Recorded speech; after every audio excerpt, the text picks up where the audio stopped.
Everyone welcome to day 11 of 30 days Excel challenge. So నిన్నటిదాకా మనం ఏం చూసాం అంటే బేసిక్స్ ఆఫ్ ఎక్సెల్, అసలు టేబుల్ ఎలా వేయాలి, పివట్ టేబుల్ ఎలా క్రియేట్ చేయాలి, బేసిక్ ఫార్ములా రైటింగ్ ఇవన్నీ చూసాం కదా.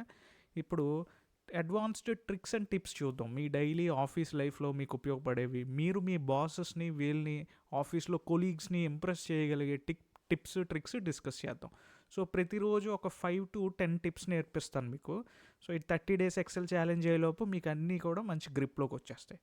సో ఫస్ట్ ఆఫ్ ఆల్ మనం ఏదైనా ఫైల్ ఓపెన్ చేయాలనుకో, ఈ ఫైల్ డేటా అనలిటిక్స్ అనే ఫైల్ ఉంది, ఆ ఫైల్ ఓపెన్లో ఉంది. ఇప్పుడు నాకు నెట్ఫ్లిక్స్ డేటా ఓపెన్ చేయాలి. నేను జనరల్గా ఏం చేస్తాను, ఈ ఫైల్ క్లోజ్ చేసి మళ్ళీ డి డ్రైవ్లోకి ఈ డ్రైవ్లోకి వెళ్ళి అక్కడ ఉన్న ఫైల్ని నేను పిక్ చేసుకుని ఓపెన్ చేస్తాను. కానీ మనం ఇందులోంచే ఎక్సెల్లోంచే మనం దాన్ని యాక్సెస్ చేయొచ్చు అనమాట. ఫర్ ఎగ్జాంపుల్ చూడండి, ఇక్కడ ఫైల్ అని ఉంది కదా, ఈ ఫైల్లోకి వెళ్తే మీకు ఇక్కడ రీసెంట్గా మీరు వాడినవన్నీ ఇందులో ఉంటాయి. సపోజ్ నాకు ఇప్పుడు ఇందులోంచి Netflix updated sample data set కావాలనుకోండి, దీన్ని నేను క్లిక్ చేశాను అనుకోండి, ఆటోమేటిక్గా ఆ ఫైల్ ఓపెన్ అయిపోతుంది. ఇప్పుడు ఒకసారి మళ్ళీ ఫైల్లోకి వెళ్ళి నాకు ఫినాన్స్ డాష్బోర్డ్ కావాలి, కానీ ఎలా కావాలి, నాకు ఫినాన్స్ డాష్బోర్డు నాకు ఒరిజినల్ ఫైల్ ఓపెన్ అవ్వకూడదు. నాకు ఆ ఒరిజినల్ ఫైల్లోంచి ఒక కాపీ క్రియేట్ చేసి ఆ కాపీ ఓపెన్ అవ్వాలనుకోండి, మీరు ఇలా రైట్ క్లిక్ ఇచ్చి, ఇదిగోండి ఒక ఆప్షన్ ఉంది చూసారా, ఓపెన్ ఏ కాపీ అని చెప్పి మీరు ఈ open a copy option click చేశారనుకోండి, సో నాకు ఫినాన్స్ డాష్బోర్డ్ 1 అని ఒక ఫైల్ క్రియేట్ అయింది. ఫినాన్స్ డాష్బోర్డ్ యాక్చువల్గా ఒరిజినల్ ఫైల్, ఫినాన్స్ డాష్బోర్డ్ 1 అని ఒక ఫైల్ క్రియేట్ అయింది.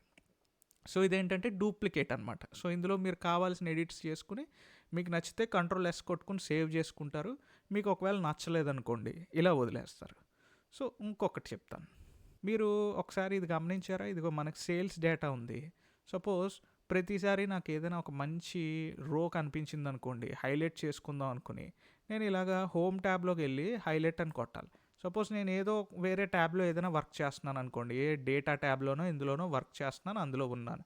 సో మళ్ళీ నాకు ఇక్కడ హైలైట్ చేయాలనిపించింది.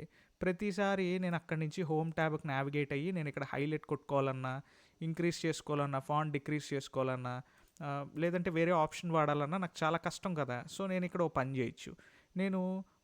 నాకు బాగా ఉపయోగపడే ఆప్షన్స్ అన్నీ నేను ఇలా పైన పెట్టుకున్నాను చూసారా, దీన్ని క్విక్ యాక్సెస్ టూల్ బార్ అంటాం అనమాట.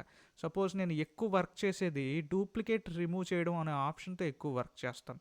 సో డేటా ట్యాబ్లో ఈ ఆప్షన్ ఉంది చూసారా, డూప్లికేట్స్ని రిమూవ్ చేస్తుంది అనమాట. ఈ ఆప్షన్ ఏంటంటే డేటా వ్యాలిడేషన్ అనమాట. సో నేనేం చేస్తానంటే ఇవి ఎక్కువ యూజ్ చేస్తాను కదా, దీన్ని పైన పింగ్ చేసుకుంటాను. సో నేను దీని దగ్గరికి వెళ్ళి రైట్ క్లిక్ ఇచ్చి add to quick access tool bar అని కొట్టగానే ఆ పైన యాడ్ అయిపోద్ది. ఇది కూడా నాకు చాలా ఇంపార్టెంట్. సో దీన్ని కూడా నేను క్విక్ యాక్సెస్ టూల్ బార్లో పెట్టుకుంటాను.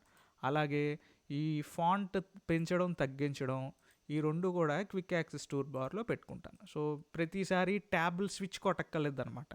సో అలాగే కండిషనల్ ఫార్మాటింగ్ని కూడా తీసుకొచ్చి క్విక్ యాక్సెస్ టూల్ బార్లో పెట్టుకుంటాను. సో నాకు ఎప్పుడైనా ఈజీగా వాడుకోవాలనుకుంటే వీటన్నిటిని నేను ఫాస్ట్గా యాక్సెస్ చేయొచ్చు.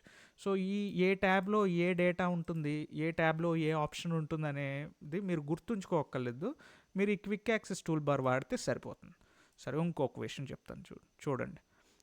ఇప్పుడు నేను ఇలా ఒక షీట్ తీసుకుని జనవరి, ఫిబ్రవరి, మార్చ్ అని నేను ఇలా టైప్ చేశాను అనుకుందాం. ఇప్పుడు నాకు వీటిని ఇలా నేను ఎక్స్పాండ్ చేశాను అనుకోండి, మూడింటిని సెలెక్ట్ చేసి. సో ఇలాగ జనవరి, ఫిబ్రవరి, మార్చ్, ఏప్రిల్, మే, జూన్, జూలై, ఆగస్ట్ ఇవన్నీ ఆటో జనరేట్ అయ్యి వచ్చేస్తున్నాయి. సో నాకు అలాగే నా ప్రోడక్ట్స్ ఉన్నాయి చూడండి, ఇక్కడ సేల్స్ డేటాలో నా ప్రోడక్ట్స్ ఉన్నాయి. సో ఈ ప్రోడక్ట్స్ కూడా అలా జనరేట్ అయ్యి రావాలనుకుందాం. ఇలాగ నాకు 5 ప్రోడక్ట్స్ ఉన్నాయి. నేను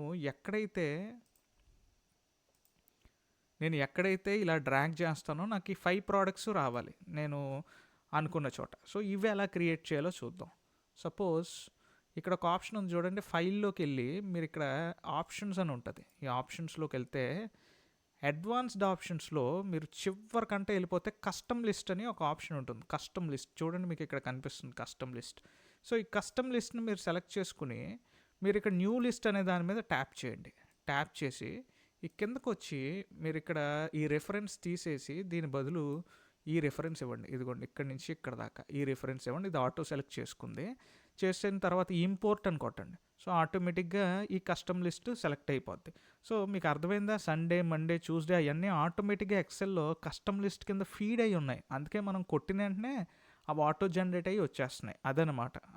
సో మనం ఎప్పుడైతే దీన్ని ఓకే ప్రెస్ చేస్తామో, ఓకే ప్రెస్ చేయండి. సో మీరు ఒకసారి కంట్రోల్ ఎస్ కొట్టిన తర్వాత మీరు ఇక్కడ టైప్ చేయండి హెయిర్ స్పేస్ డ్రయర్, కిందకి రండి, LAPTOP ల్యాప్టాప్.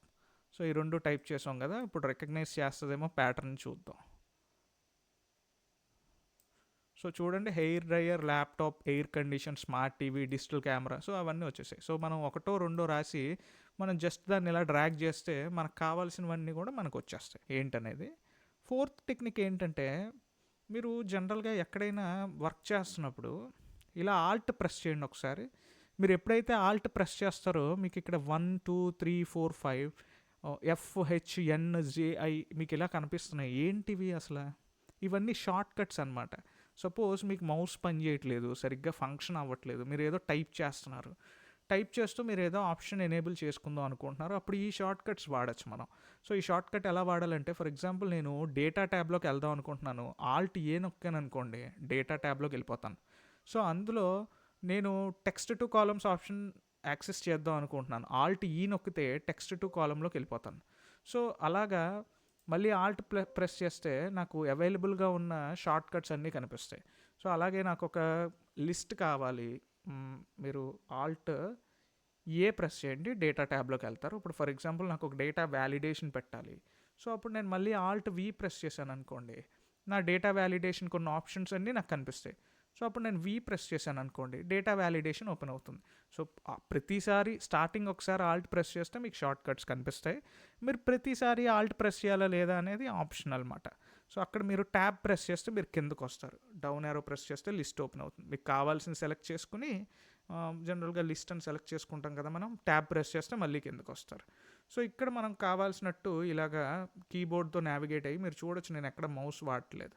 సో దీని అంతటిని మనం తీసుకుని ఎంటర్ ప్రెస్ చేస్తే ఆటోమేటిక్గా ఇక్కడ డేటా వ్యాలిడేషన్ వచ్చేసింది. ఇది కూడా చాలా ఇంపార్టెంట్ టెక్నిక్ ఇది. సో రేపు మళ్ళీ ఇంకొన్ని ఇంపార్టెంట్ టెక్నిక్స్తో రేపు కలుద్దాం. Okay, thank you, have a great day.